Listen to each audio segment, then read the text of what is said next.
Hello everyone, আসসালামু আলাইকুম। আমার চ্যানেলের নতুন আরেকটি ভিডিওতে আপনাদের সবাইকে স্বাগত। আজকে আমি হাজির হয়ে গেলাম ডিম ও আলু দিয়ে খুবই সহজ একটি বিকালের মজাদার নাস্তার রেসিপি নিয়ে। আর এই নাস্তাটি বানানো কিন্তু খুবই সহজ আর খেতেও কিন্তু দারুণ মজার।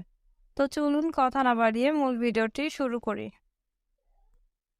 নাস্তাটি বানানোর জন্য আমি এখানে একটা পাত্রে পরিমাণ মতো পানি নিয়ে নিয়েছি আর এই পানিতে আমি দিয়ে দিচ্ছি কিছুটা লবণ। এরপর আমি এখানে 2টা ডিম দিয়ে দিচ্ছি আর 3টা আলু আমি খোসা ছাড়িয়ে খুব ভালোভাবে কেটে ধুয়ে নিয়েছি। এখন আমি এগুলো খুব ভালোভাবে সিদ্ধ করে নেব। আলু এবং ডিমটা খুব ভালোভাবে সিদ্ধ হয়ে গেছে। এখন একটা স্ট্রেনারের সাহায্যে আমি এগুলো উঠিয়ে নিচ্ছি। আর ডিম থেকে খোসা ছাড়িয়ে এটা বা গ্রাইন্ডারের সাহায্যে এভাবে একটু গ্রেন্ড করে নিচ্ছি। আপনারা চাইলে কিন্তু এভাবে না করে হাতের সাহায্যে কিংবা কাঁটা চামচের সাহায্যেও ম্যাশ করে নিতে পারেন।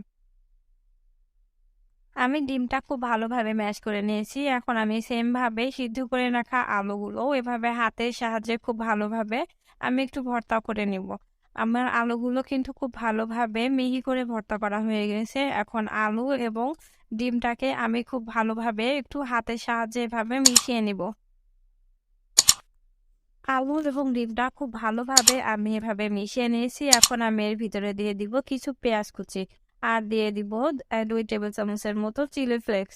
এরপর আমি এখানে দিয়ে দিব স্বাদ মতো লবণ আর দিয়ে দিব এখানে লাল মরিচের গুঁড়া, জিরা গুঁড়া আর দিয়ে দিব চাট মশলা।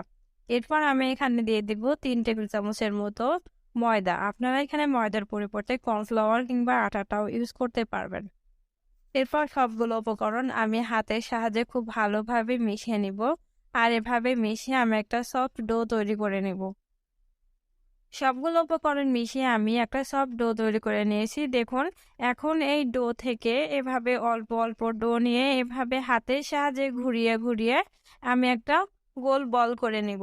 আর একইভাবে আমি সবগুলো বল তৈরি করে নিব। আর এগুলো তৈরি করা কিন্তু খুবই সহজ, যে কেউই এটা তৈরি করে নিতে পারবেন। সেম ভাবে আমি সবগুলো ডিম ও আলুর বলগুলো তৈরি করে নিয়েছি। এখন এই বলগুলোকে কোট করার জন্য আমি এখানে একটা বাটি নিয়ে নিয়েছি আর বাটিতে আমি নিয়ে নিয়েছি 3 টেবিল চামচের মতো ময়দা।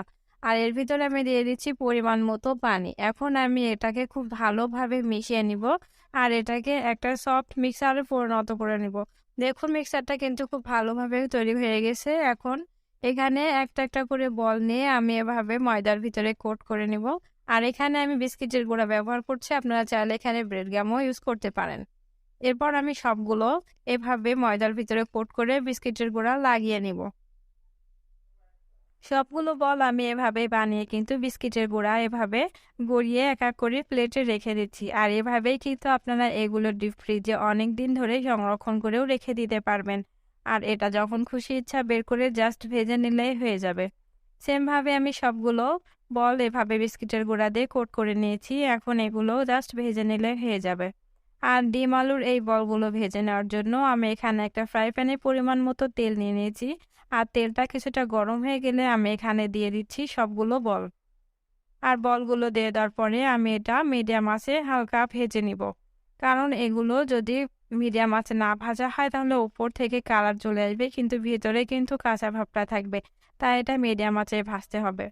আর এটা কিছুক্ষণ ভাজার পরে এভাবে একটা কাঁটা চামচের সাহায্যে আমি এক পাশ হয়ে গেলে আর এক পাশ এভাবে উল্টে পাল্টিয়ে ভেজে নেব। আর এই নাস্তাটা ভাজতে কিন্তু অনেক বেশি সময় লাগে না, জাস্ট 2-3 মিনিটের মতো ভাজলেই এটা খুব ভালোভাবে ভাজা হয়ে যায়। আমার নাস্তাগুলো ভাজা হয়ে গেছে। এখন আমি একটা স্ট্যানারের সাহায্যে এভাবে তেল ঝরিয়ে উঠিয়ে নিয়েছি। আর সেম ভাবে আমি আমার বাকি নাস্তাগুলোও কিন্তু একে একে ভেজে নিব। আর এটা ভেজে আমি একটা স্ট্যানারের সাহায্যে আবারও সবগুলো তেল ঝরিয়ে উঠিয়ে নিব।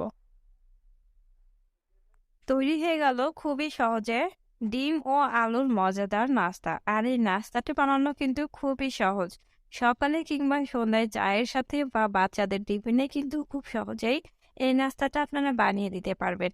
ফ্রেন্ডস, আমার রেসিপিটা যদি আপনাদের ভালো লেগে থাকে তাহলে অবশ্যই লাইক কমেন্ট করবেন আর আপনার ফ্রেন্ডস অ্যান্ড ফ্যামিলি মেম্বারদের সাথে শেয়ার করে দিবেন। আর এরকম নতুন নতুন আরো ভিডিও পেতে আমার চ্যানেলটা সাবস্ক্রাইব করে সাথেই থাকবেন। আজ এ পর্যন্ত, সবাই ভালো থাকবেন, সুস্থ থাকবেন। আল্লাহ হাফেজ।